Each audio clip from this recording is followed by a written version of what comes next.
2, Chapter 21, Echoing Footsteps, Part 2.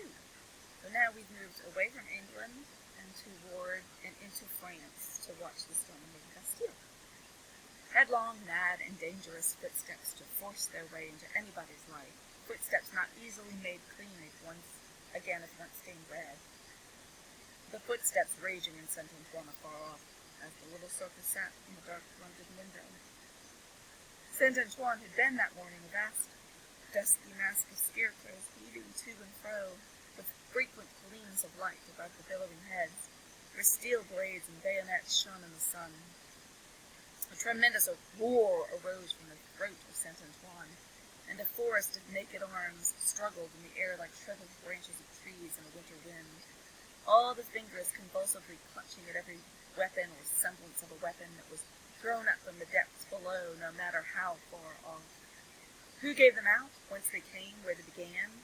Through what agency they crookedly quivered and jerked scores at a time over the heads of the crowd, like a kind of lightning.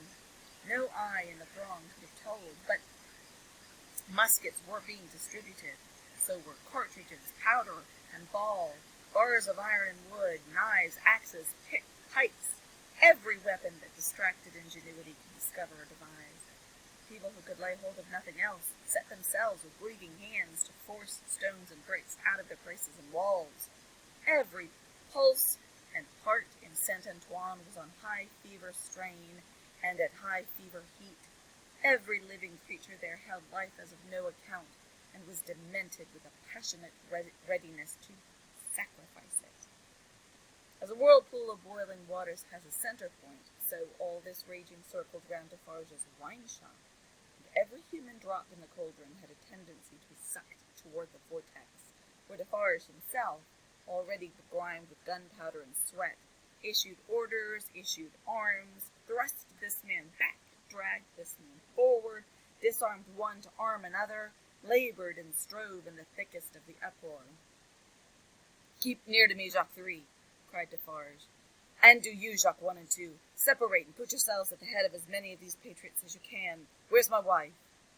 Well, here you see me," said Madame, composed as ever, but not knitting today. Madame's resolute right hand was occupied with an axe in place of the usual softer implements, and in her girdle were a pistol and a cruel knife. "Where do you go, my wife?" "I go," said Madame, "with you at present. You shall see me at the head of the women by and by."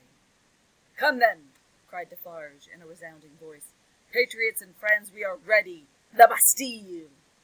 With a roar that sounded as if all the breath in France had been shaped into the detested word, the living sea rose wave on wave, depth on depth, and overflowed the city to that point. Alarm bells ringing, drums beating, the sea raging and thundering in its new beach, the attack began. Double ditches, double drawbridge, massive stone walls, 8 great towers, cannon, muskets, fire and smoke. Through the fire and through the smoke, in the fire and in the smoke, for the sea cast him up against a cannon, and in the instant he became a cannoneer. Defarge of the wine shop worked like a manful soldier. 2 fierce hours. Deep ditch, single drawbridge, massive stone walls, 8 great towers, cannon, muskets, fire and smoke. 1 drawbridge down! Work, comrades, all work! Work, Jacques 1, Jacques 2, Jacques 1,000, Jacques 2,000, Jacques 5,20,000! In the name of all the angels or the devils, which you prefer, work! Thus Defarge of the wine shop, still at his gun, which had long grown hot. "To me, women!" cried Madame his wife. "What? We can kill as well as men when the place is taken?" And to her, with a shrill, thirsty cry, trooping women variously armed, but all armed in age and hunger and revenge. Cannon, muskets, fire and smoke, but still the deep ditch, the single drawbridge, the massive stone wales, and the 8 great towers. Slight displacements of the raging sea made the falling wounded. Flashing weapons, blazing torches, smoking wagon loads of wet straw, hard work at neighboring jabbering barricades in all directions, shrieks, volleys, excretations, bravery without stint, boom, smash, and rattle, and the furious sounding of the living sea. But still the deep ditch, and the single drawbridge, and the massive stone walls, and the 8 great towers, and still Defarge of the wine shop at his gun, grown doubly hot by the service of 4 fierce hours. A white flag from within the fortress, and a parley. This dimly perceptible through the raging storm, nothing audible in it. Suddenly the sea rose immeasurably wider and higher, and swept Defarge of the wine shop over the lowered drawbridge, past the massive stone outer walls, in among the 8 great towers surrendered. So resistless was the force of the ocean bearing him on, that even to draw his breath or turn his head was as impracticable as if he had been struggling in the surf of the South Sea, until he was landed in the outer courtyard of the Bastille. There, against an angle of a wall, he made a struggle to look about him. Jacques III was nearly at his side. Madame Defarge, still heading some of the women, was visible in the inner distance, and her knife was in her hand.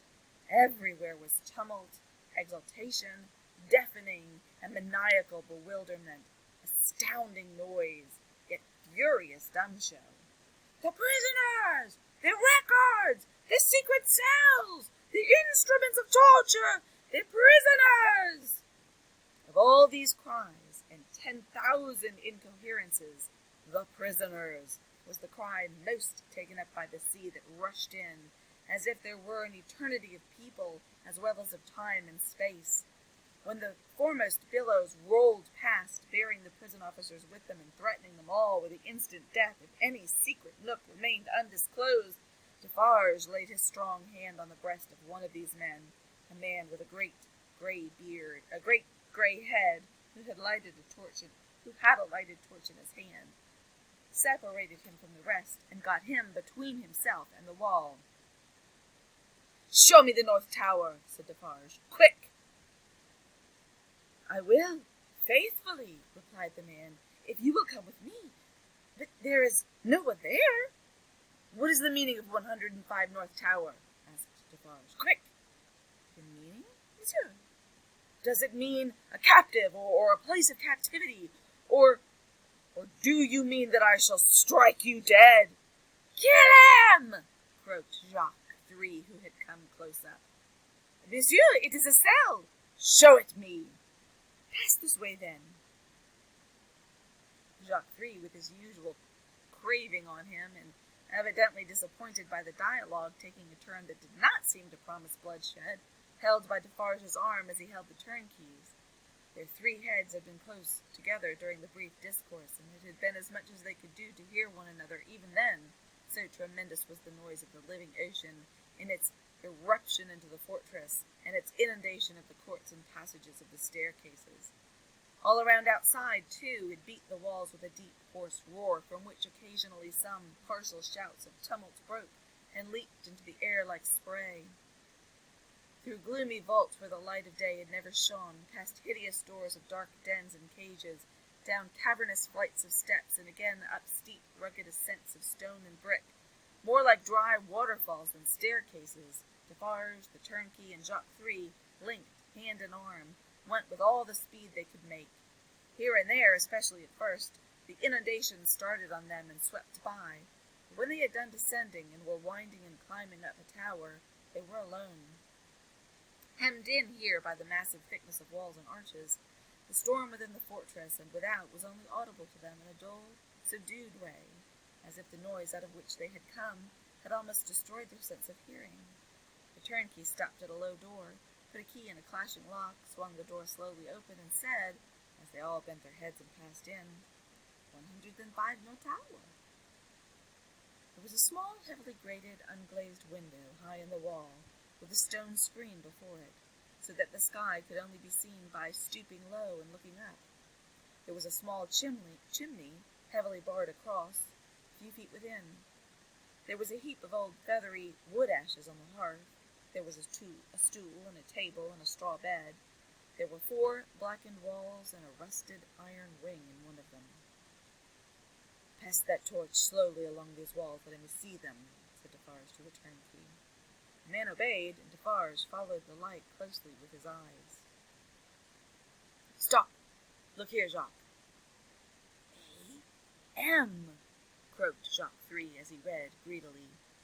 "Alexandre Manette," said Defarge in his ear, following the letters with his forefinger deeply engraved with gunpowder. "And here he wrote, a poor physician, and it was he, without doubt, who scratched a calendar on this stone. What is that in your hand, a crowbar? Give it me." He had still the line stock of his gun in his own hand. He made a sudden exchange of the two instruments, and turning on the worm-wooden stool and table, beat them to pieces in a few blows. "Hold the light higher," he said wrathfully to the turnkey. "Look among those fragments with care, Jacques, and see, here is my knife," throwing it to him. "Rip open that bed and search the straw. Hold the light higher, you." With a menacing look at the turnkey, he crawled upon the hearth, and peering up the chimney, struck and prized at its sides with a crowbar, and worked at the iron grating across it. In a few minutes the mortar and dust came dropping down, which he averted his face to avoid, and in it, and in the old wood ashes, and in a crevice in the chimney into which his weapon had slipped or wrought itself, he groped with a cautious touch. "Nothing in the wood, and nothing in the straw, Jacques?" "Nothing." "Let us collect them together in the middle of the cell. So, light them. You!" The turnkey fired the little pile, which blazed high and hot. Stooping again to come out at the low arched door, they left it burning and retraced their way to the courtyard, seeming to recover their sense of hearing as they came down, until they were in the raging flood once more. They found it surging and tossing in quest of Defarge himself.